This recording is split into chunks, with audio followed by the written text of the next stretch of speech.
Faudra-t-il, selon vous, augmenter les impôts en France? Merci. Alors, je vais essayer d'être le plus honnête possible. Il faut, pour réduire les déficits, c'est la palisse, réduire certaines dépenses et augmenter les recettes. Tant qu'on ne retrouvera pas une politique de croissance, on ne réduira jamais les déficits. D'ailleurs, le gouvernement essaye, il n'y arrive pas. Parce que moins il y a de croissance, plus on essaye de réduire certaines dépenses, on n'y arrive pas, plus les recettes s'effondrent. C'est ce qu'on appelle la récession cumulative. On est dedans.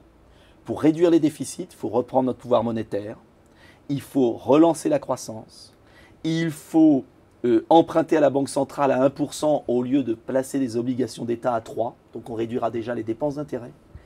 Et la croissance économique revenant, grâce à la dévaluation, les exportations repartant, l'emploi repartant dans le pays, les recettes fiscales reviendront. Parallèlement, il faudra aussi faire un effort sur certaines dépenses. Moi, je ne suis pas pour faire croire, comme certains à gauche, que ça va raser gratis demain. Il y a notamment des niches fiscales et des dépenses, des exonérations fiscales, notamment sur les entreprises du CAC 40, notamment sur les plus hauts revenus, qui sont ahurissantes. Ahurissantes.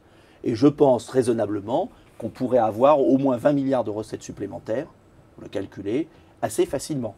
Mais pour ça, il faut essayer de s'attaquer à certaines vaches sacrées. Vous cautionnez pour Je pense l'instant les plus-values de certaines grandes entreprises, je pense à certaines déductions fiscales des plus hauts salaires, je pense qu'il faut remettre une tranche sur les plus hauts revenus, il faut supprimer le bouclier fiscal.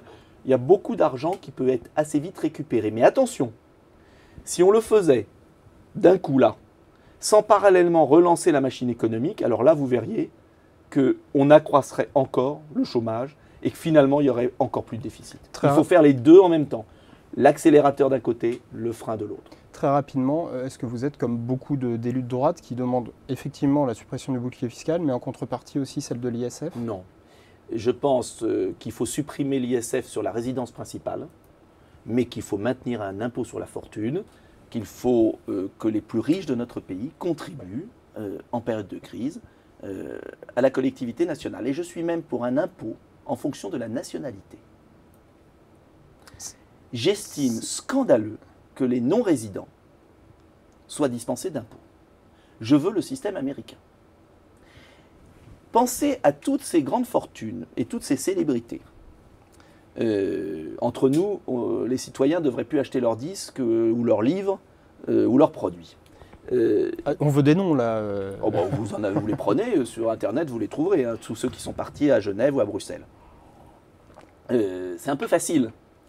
Ils partent, ils ne payent plus d'impôts, mais ils continuent à se faire soigner dans nos hôpitaux.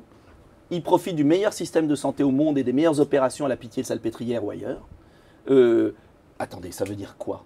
Alors d'un côté, on parle de déchéance de nationalité pour certains, parce qu'ils seraient français récents, mais de l'autre, quand ils s'appellent X ou Y de grands noms français, qui sont sur les plateaux de télévision en permanence, alors que normalement ils devraient vivre 6 mois à l'étranger, ils ne payent pas d'impôts. Eh bien moi je suis pour le système américain. La nationalité implique l'impôt. C'est-à-dire qu'on ira chercher un impôt à quelqu'un qui a une nationalité française, même s'il est résident à l'étranger. Exactement, et qui touche son argent à l'étranger. Plusieurs personnalités aujourd'hui sont favorables à cette situation. Je pense à Cahuzac, le président de la commission des finances socialiste. Je pense à François Hollande. C'est une idée que j'ai lancée il y a très longtemps. J'étais très seul. Et tout à coup, je vois que, vous savez, aux États-Unis, le fisc américain, un Américain qui ne paye pas son impôt, il ne peut plus revenir sur le sol américain. Ça ferait beaucoup de bien à une certaine grande fortune française